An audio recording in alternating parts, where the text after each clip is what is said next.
freedom. We take the battle to them. Hej, z tej strony Optimus i dzisiaj porozmawiamy sobie o Boudice Prime. Porozmawiamy o tym, czy ten dowódca dalej jest warty w ogóle pakowania złotych główek lub też wykorzystywania jej do eventów pod względem, wiecie, mobilizacja sojuszu lub też ten event na wydawanie, czy kupowanie, przepraszam, rubinów i wybieranie dowódcy, którego chcemy, wiadomo, w tym momencie maksować. Czy Boudica jest dalej warta? Powiem wam, że ciężko jest powiedzieć tak na 100%, że jest na pewno nie warta, jeżeli chodzi o grę, bo Boudica Prime to jest moim zdaniem bardzo dobry dalej dowódca. Dalej uważam, że Boudica Prime byłaby w takich top 6, top 7 marszy, którą gracze dalej mogliby, jakby tak powiedzieć, rozwijać. Lecz jeżeli mielibyśmy do wyboru robienie łuczników, to na pewno bym się, jakby tak powiedzieć, zastanowił nad tym, że Boudikę bym dał jakby tak na boczny tor i zdecydowałbym się na Zedelianga i Hermana. Lub też tak, niektórzy testują Herman Zedeliang. To jest też ciekawe zestawienie, które może na tym Kiwiki, jeżeli będę miał czas i będę jakby tak bardziej się skupiał też na innych mankamentach w grze, żeby coś przetestować, no to mi się zdaje, że taka opcja, jeżeli chodzi o Herman Zedeliang, też tam sobie sprawdzę, bo dużo osób mówi, słuchaj, zrób, bo to jest niezłe w Open Field. Więc ja tym osobom nie będę mówił, że nie ufam, bo wiem, że na arkach, czy też na niektórych Open Fieldach, które teraz były na KVK, między innymi 1.093, no taka Boudica była, taki Herman był wykorzystywany jako pierwszy. Lecz dalej też widzieliśmy Boudikę Prime w Openie. Tak samo widzieliśmy Boudikę Prime na arkach i moim zdaniem ta Boudica dalej jest, tylko czy ona będzie w takiej top trójce, powiedzmy, dowódców, których powiedzmy chcemy sobie rozwinąć? No nie. Chyba że, wiecie, chcemy grać samymi łucznikami, no to jeżeli chcemy grać samymi łucznikami, to oczywiście, że Boudica Prime to jest zaraz po Zedeliangu, Hermanie, to jest kolejny dowódca, który robimy. Lecz w tym momencie jesteśmy na takim etapie, gdzie no, na dniach wychodzi nam William, również Scipio młodszy i no kurde, jak wiecie, gdzieś za parę miesięcy będziemy mieli znowu nowych dowódców, tym bardziej łuczników. No i tam wiadomo, że się pojawią na pewno jeden do garnizonu, bo łuki do garnizonu niestety ostatnio bardzo, bardzo kuleje. Daido, no to już nie jest to samo, co było na początku, jak wyszła. No i w tym momencie mamy też na pewno coś co Open Field, jeżeli chodzi o łuki. No i na ile ten dowódca nowy zmieni metę, ciężko będzie powiedzieć, bo to jest jeszcze za wcześnie, żeby dywagować. Znając Lilith w ostatnim czasie, no to zrobią kolejnego mocnego łucznika, który też zrobi jakiegoś tam super AOE damage, no bo bardzo dużo tu mają dowódców z tym AOE damage, jeżeli chodzi o łuczników. Zresztą jeżeli ktoś widział kiedyś filmik, jak nagrywaliśmy z bety nasze duele ze Snowem, no to te łucznicy na 5 marszy, bez giru, bez w ogóle formacji, no takie AOE robi, że to jest głowa mała. No i Boudica w tym momencie jest taka, powiedzmy, moim zdaniem 50-50, jeżeli chodzi o inwestowanie. Na pewno jeżeli miałbym możliwość rozbudowania tam kolejnego dowódcy, powiedzmy był to mój, powiedzmy, 5., 6. dowódca, no to na pewno bym miał Boudikę na ekspertyzie. Jak widzicie, ja mam na ekspertyzie, ponieważ kiedy ja ją robiłem, to Boudica z Zedeliang to był jeden z top marszy. Oczywiście po paru miesiącach, chyba 6, 9, jakoś tak, mogę się mylić. Nie, no nawet krócej, po 6-8 miesiącach no zmieniło się to, ponieważ wszedł Herman, no i Zedeliang, Herman, z drugiej z Hermanem po prostu zaczęli robić naprawdę muckę.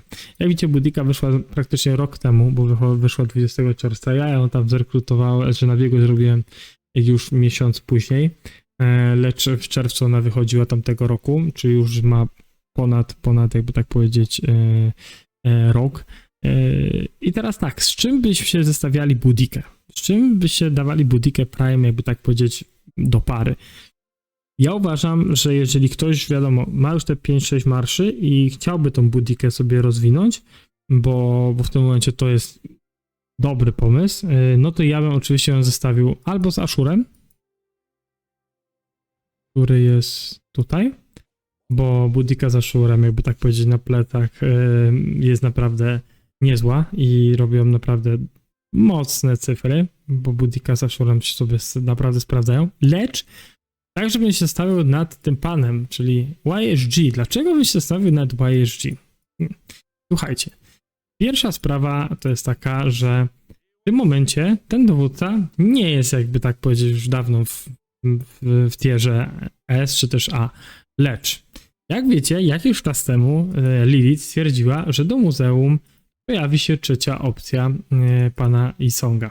No i w tym momencie YSG będzie miał obrażenia od umiejętności plus 7%. No i teraz rodzi się pytanie, jak Boudica z YSG będą sobie radzić w Openfieldzie przy Openfieldzie Ashurbanipala 2.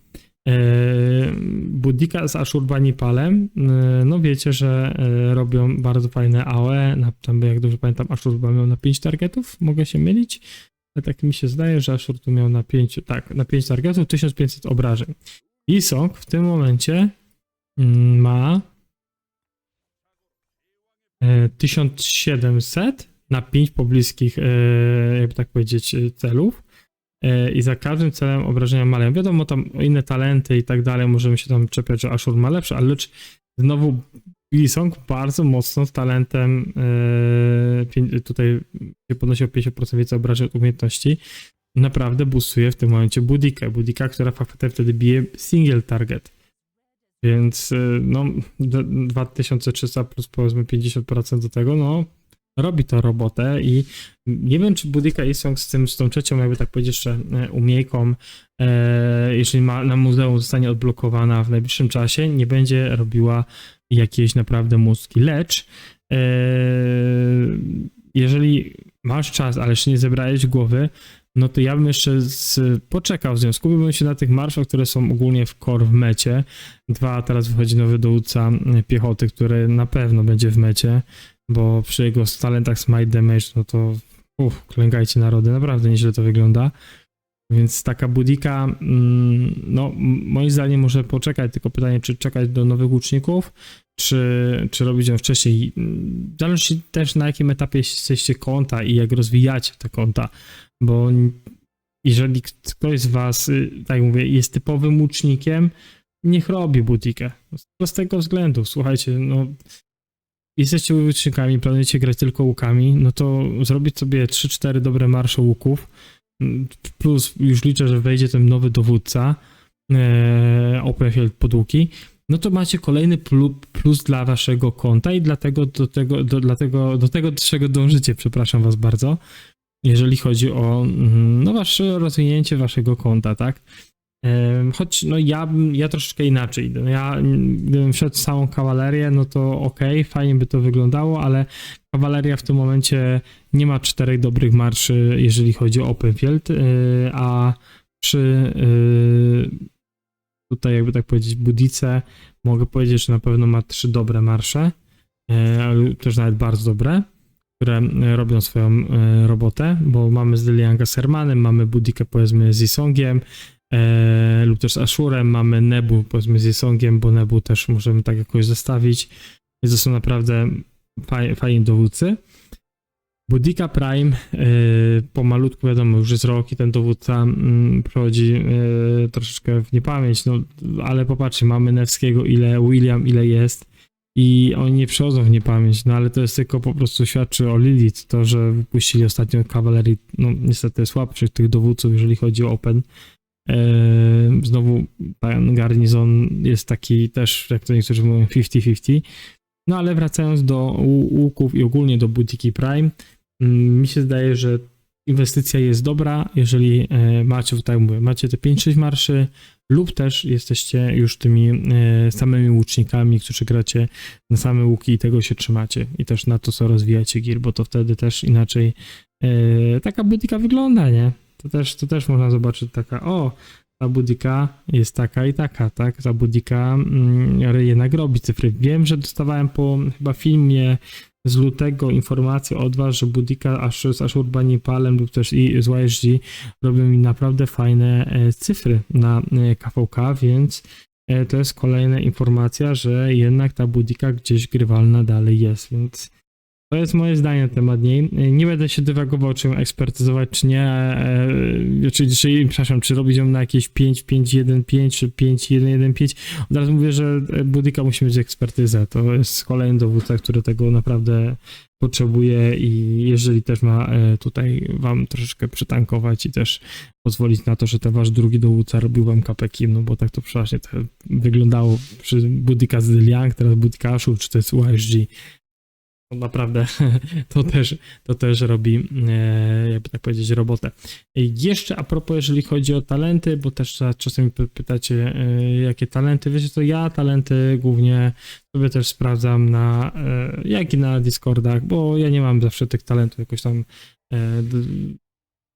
gdzie układam sam, po prostu są talenty, które też patrzę po Discordach lub też miałem od graczy, którzy grają takimi dowódcami, wiedzą, że jest ok i sobie chwalą, więc Boudica jak najbardziej moim zdaniem na plus. Nawet jeżeli to jest 50-50, moim zdaniem Boudica Prime wersji już tej teraźniejszej, czyli nie już tego main dowódcy łuków, dalej w jakiś tam sposób jest grywalna i dalej może wam dać dużo radości z gry.